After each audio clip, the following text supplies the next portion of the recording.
Bien, je me sens surtout anxieuse. Coûts élevés, faible effectif, pénurie d'enseignants. À Barraute, l'avenir des classes de 4e et 5e secondaire de l'école Natagan est toujours incertain. Parmi les solutions proposées par le comité de vigie, des classes multidegrés, des concentrations sportives et même le ski alpin en partenariat avec le Mont Vidéo pour garder le secondaire à Barraute et dynamiser la communauté. Lors de la première rencontre avec la communauté à Barrault, on a quelqu'un qui a présenté un plan pour faire une concentration sport avec le Mont Vidéo. Puis la directrice générale, elle a répondu à ça. De toute façon, j'ai pas assez de profs.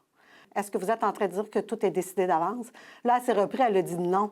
Ça, là, ça m'a drôlement mis la puce à l'oreille. Le comité de vigie s'inquiète de l'impact de cette décision sur la communauté et les jeunes si elle devait être validée. Ce que ça veut dire, il y a des enfants qui vont voyager au moins 2 heures, même de plus que 2 heures, 2h30 par jour.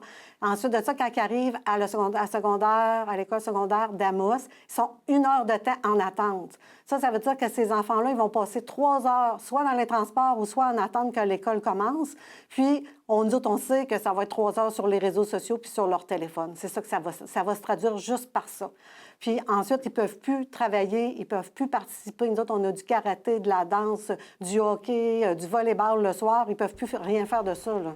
C'est fini. De son côté, le centre de service scolaire Arikana se dit ouvert au dialogue et tiendra compte des propositions dans leur analyse globale. Dans cette bourgade de 2100 habitants, le maintien complet des services éducatifs est un enjeu d'attractivité pour la communauté.